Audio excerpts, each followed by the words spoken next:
Hi friends, पुन्हा एकदा माझ्या YouTube चॅनलमध्ये मी तुम्हा सर्वांचं स्वागत करतो। मागच्या व्हिडिओमध्ये आपण काइंड्स ऑफ ॲडजेक्टिव्स हा भाग पाहत होतो।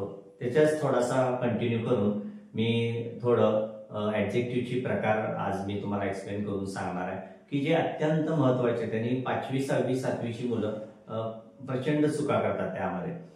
तर मागच्या व्हिडिओमध्ये बघा आपण क्वालिटेटिव्ह ॲडजेक्टिव्स हा भाग आपण घेतला होता, क्वांटिटेटिव्ह घेतला नव्हता।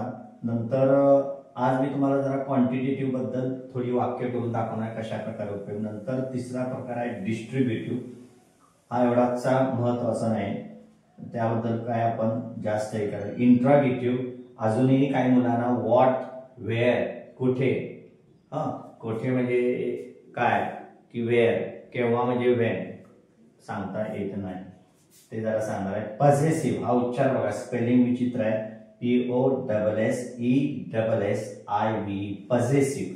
इथे लिहितो मी व्यवस्थित, पॉझेसिव्ह। ते आता दाखवणार आहे मी कुठले कुठले त्याच्यामध्ये ॲडजेक्टिव्ह। आणि लास्ट डेमॉन्स्ट्रेटिव्ह की ज्यामध्ये दिस आणि दीज, दॅट आणि दोज याचा आधार घेऊन याच्या मदतीने वाक्य नेमकी व्यवस्थित करता येत नाही। दिस आणि दॅट मधला फरक मुलांना माहित नाही, तो today I will explain. These आणि दोज मध्ये what is the difference between these and those ते जरा सांगणार आहे। तर एक एक वन बाय वन आपण आता इकडे वळूया। आता क्वांटिटेटिव्ह यामध्ये कुठल्या विशेषणांचा समावेश आहे बघा, सम, मेनी, मच, इनफ, फ्यू। त्यापैकी मी आता सम या विशेषणाचा उपयोग इथे दाखवतो। आता तुम्हाला म्हणायचं आहे जरा मला, आपण म्हणतो मराठीत थोडं जरा पाणी दे, थोडं जरा पाणी दे।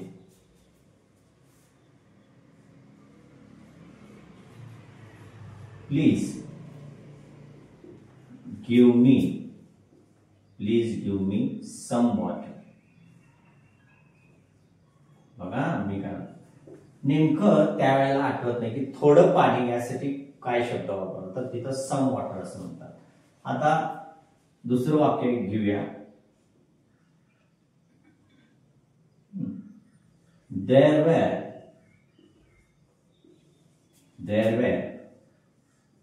some students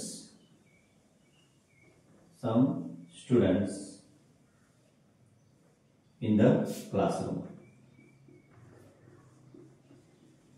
म्हणजे तुम्हाला आता थोडंसं याचा अर्थ लक्षात आला असेल की सम म्हणजे काही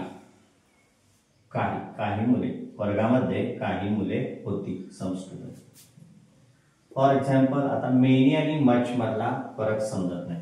समजा तुम्हाला असा प्रश्न विचारायचा आहे की किती मुलं होती क्लासमध्ये, तर असा विचारता येईल, प्रश्न तयार करूया आणि वाक्य पण तयार करूया। How many students there were in the classroom. म्हणजे हाऊ मेनी म्हणजे किती, आणि नुसतं जर मेनी घेतलं तर बघा, there were many students in the classroom, there were so many students in the, कितीतरी, मेनी। दुसरे एक उदाहरण असे घेता येईल, there were so many books in the cupboard, कितीतरी पुस्तकं त्या कपाटामध्ये होती। म्हणजे मेनी म्हणजे जर मोजता येत असेल तर मेनी हा शब्द वापरावा, मोजता येत असेल तर, संख्या मोजता येत असेल,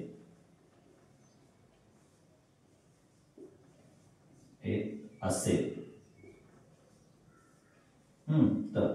आणि मच म्हणजे सुद्धा किती, much. How much sugar do you want असं विचार, किती साखर पाहिजे चहा, समजा चहा पार्टी सुरू आहे, किती, how much. How many brothers, आणखीन एक उदाहरण देतो, how many brothers have you, तुम्हाला किती भाऊ आहे, how much brothers have you होणार नाही। How much water, how much sugar.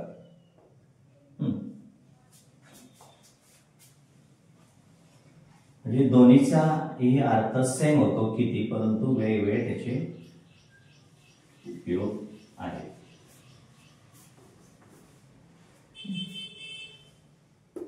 Few, enough.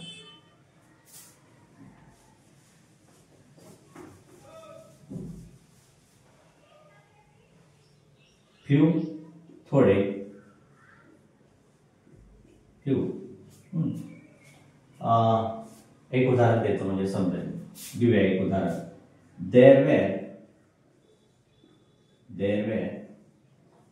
few passengers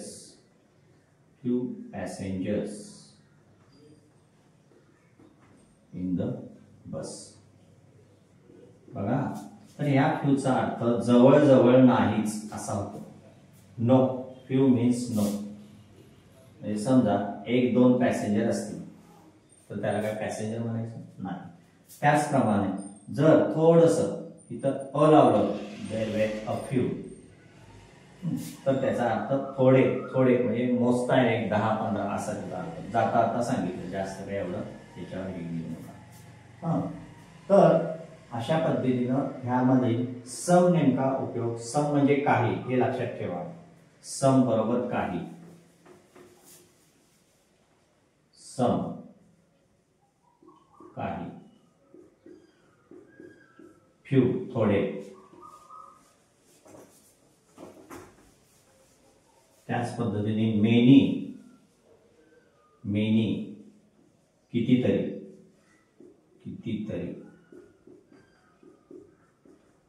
भरपूर अशा अर्थाने, मच कितीतरी.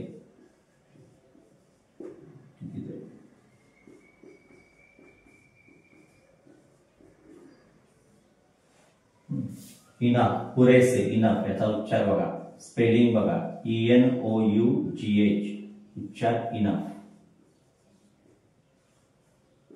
पुरेसे.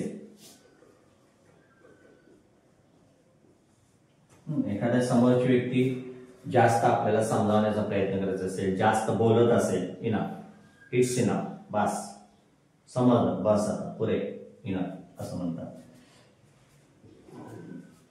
पुन्हा एकदा, SOME सम काही, please give me some water असं तुम्हाला म्हणता येईल. समजा तुम्हाला म्हणायचं आहे देर वेर सम, वर्गामध्ये थोडी मुलं होती, there were some students in the classroom. Few, there were few passengers in the bus. Many, there are म्हणा, वेर म्हणा, there are so many students in my sorry, there are so many books in my cupboard, माझ्या कपाटात कितीतरी पुस्तके आहेत. Much enough, it's enough, बस पुरे आता, इट्स इनफ असं म्हणतात. बोलताना उपयोगी पडतं enough part, it's enough.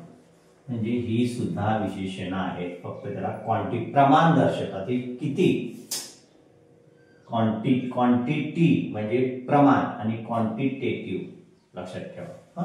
Okay. आता बघा, म्हणजे यातील महत्वाचे शब्द म्हणजे तुम्हाला नेहमी उपयोगी पडणारे परीक्षेत वगैरे, मेनी, मच यामधला फरक समजून घ्या. सम नेमकं कुठं वापरायचं बघा, समथिंग, समबडी, कोणीतरी, त्याच्यामध्ये सुद्धा याचा उपयोग समबडी, समथिंग. पुढे बघा, डिस्ट्रीब्युटिव्ह, हा जरा किचकट टॉपिक आहे, एवढं काय महत्वाचं नाही. इच, एव्हरी वगैरे असे शब्द आहेत त्याचे. इंट्रॉगेटिव्ह मध्ये प्रश्नार्थक शब्द, की ज्या शब्दांनी प्रश्न तयार होऊ शकतो. डब्ल्यूचे शब्द, व्हॉट, काय, वेअर हे सुद्धा लिहिणार आहे मी, कारण 5वी-6वीच्या मुलांना डब्ल्यूएच शब्दाचे नेमके अर्थ माहित नाहीये. ते मी तुम्हाला आता जरा इथं दाखवतो, खास करून 5वी-6वीच्या मुलांसाठी. Don't forget to subscribe. What बरोबर काय,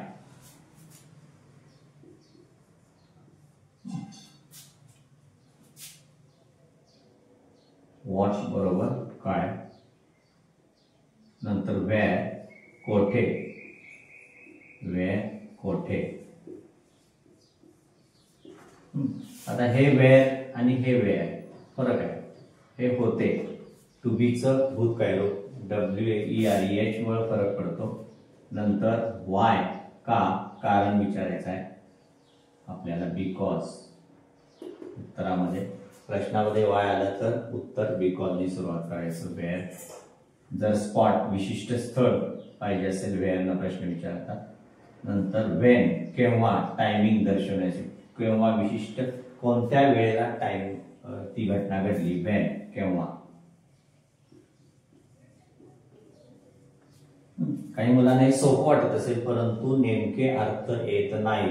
10वीच्या पण मुलांना मी विचारतोय माझ्या क्लासमध्ये नाही येत. वेन नंतर बघा, फॉर एक्झाम्पल हू, व्यक्ती, व्यक्तीसाठी कोण. हू, हुम, हुज, कोणाला, कोणाला.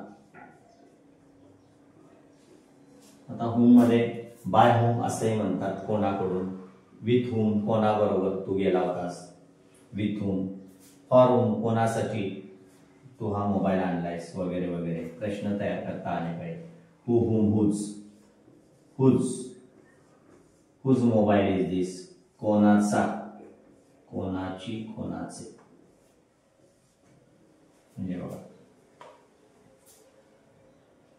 What, where, why, when, who, whom, whose हे सगळे डेमॉन्स्ट्रेटिव्ह, इंटरॉगेटिव्ह. इंट्रॉगेटिव्ह म्हणजे प्रश्नार्थक. इंट्रॉगेटिव्ह चा अर्थ समजून घ्या. आता राहिला मुद्दा पॉझेसिव्ह आणि धिस आणि दिस. खास करून हा व्हिडिओ 5वी, 6वी, 7वीच्या मुलांनी बघायलाच हवा, तर ते तुम्हाला थोडं थोडं इंग्रजी सुधारायला मदत होऊ शकते. बघा, लक्षात येते का? बघा, पाठ करा. पुन्हा पुन्हा माझ्याबरोबर म्हणायचं आहे. वेअर, WHERE असंच पाठ करायचं आहे. कोठे, WHY का, WHY का, WHEN वेन म्हणजे केव्हा, WHEN वेन म्हणजे केव्हा, WHO हू म्हणजे कोण, WHOM हू म्हणजे कोणाला, WHOSE हुज म्हणजे कोण. पाठच करायचं, काही इलाज नाही. आता पॉझेसिव्ह मध्ये कोणत्या कोणत्या गोष्टी जातात, तर मागे एका व्हिडिओमध्ये मी आय, मी, मायचे टेबल लिहिलं होतं.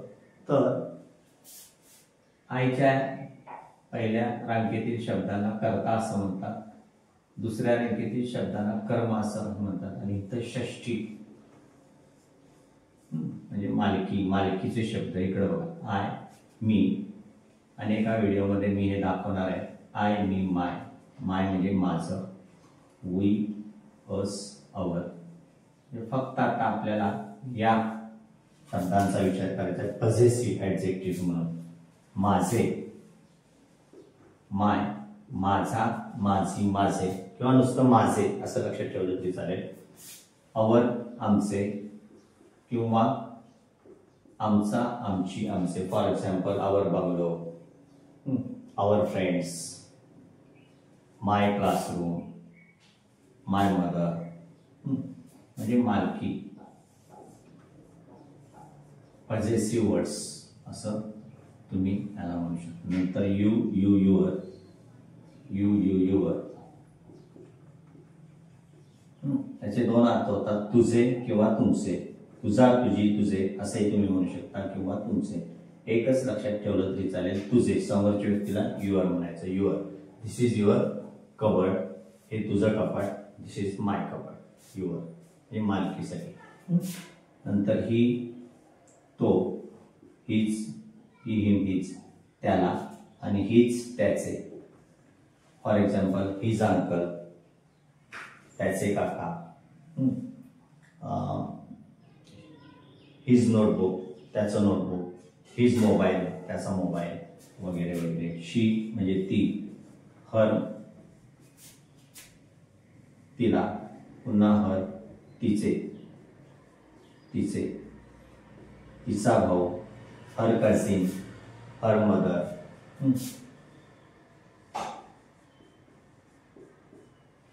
इट, इट, इट्स असं होतं. आणि लास्ट दे. देचा भाषांतर मी ते सर्वजण असं करतो नेहमी. ते, त्या, ती असं नाही करायचं. ते सर्वजण एकच. देम, त्यांना. आणि देअर, THEIR, देअर, त्यांचे किंवा त्या सर्वांचे. आणि THERE, देअर म्हणजे तेथे. तर नेहमी गोंधळतो.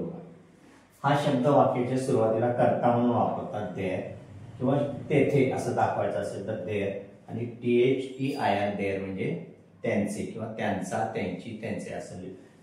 These are called possessive adjective. त्यांना पजेसिव्ह ऍडजेक्टिव्ह म्हणतात. हा रकाना लक्षात ठेवा किंवा टेबल म्हणा, पॅटर्न म्हणा, काही म्हणा, हे लक्षात ठेवा.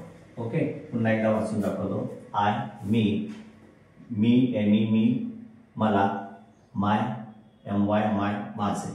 आय, मी, माय असंच पाठ करा. वी, आम्ही, अस, आम्हाला, अवर, आमचे, यू, तू, युअर, युअर, यू, तू, तुला, युअर, तुझे किंवा तुमचे, ही, तो, हिम, त्याला, HIM, हिज, त्याचे, शी, ती, हर, तिला, हर, तिचे किंवा तिचा, तिचे, दे, ते सर्वजण, THEM, देम, त्यांना, देअर, त्यांचे किंवा त्या सर्वांचे.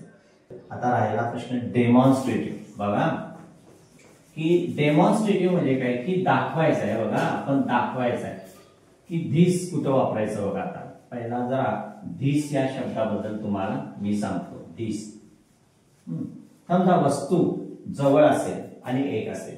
काय म्हटलं मी? वस्तू जवळ असेल आणि एक असेल तर तुम्हाला धिस न दाखवायचं आहे. This is. एक वाक्य घेऊया.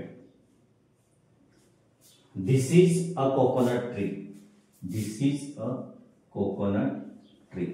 हे नारळाचं झाड आहे. जवळ आहे आणि एक आहे म्हणून आम्ही हा शब्द. समजा नारळाची झाडे 20-25 आहेत. ही बघा ही आमची नारळाची झाडं. These are, मग these अनेक वचन. These are, इच अनेक आर, इथं आर येणार. एक आहे म्हणून इज आहे, एक आहे म्हणून दिस आहे, जवळ आहे. These are coconut trees. बघा त्याच पद्धतीनं दॅट, वस्तू एक असेल आणि लांब असेल, दूर असेल, that is a mango tree. ते बघा ते आमचं आंब्याचं, ती बघा ती आंब्याची झाडे, ती बघा. Those are mango trees. Those are mango trees. फरक लक्षात येते का पहा. पुन्हा एकदा आय विल रिपीट. वस्तू एक असेल, दिस जवळ असेल, दिस. अनेक असतील वस्तू किंवा जवळ असतील, दीज आर. वस्तू लांब असेल आणि एक असेल, दॅट इज. वस्तू लांब असेल परंतु अनेक असतील, दोज आर. मग ही वाक्य आपण वॉज वेअरने सुद्धा करू शकतो. म्हणजे दिस आणि दीज, म्हणजे जर लक्षात ठेवायचंच असेल, दीज बरोबर हा ही हे, दॅट बरोबर तो ती ते, तो ती ते.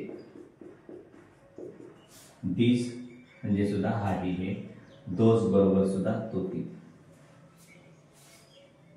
धिस इज किती वाक्य करू शकतो बघा किती. धिस इज व्यक्तीसाठी सुद्धा वापरू शकतो. This is my friend Rohan. This is your sandwich. This is your water bag. कितीतरी वाक्य आपण करू शकतो. दिस. आणि परीक्षेत सुद्धा तुमच्या विचारू शकतात. खाली वाक्य दिलेले असतात आणि योग्य ठिकाणी दिस, दॅट,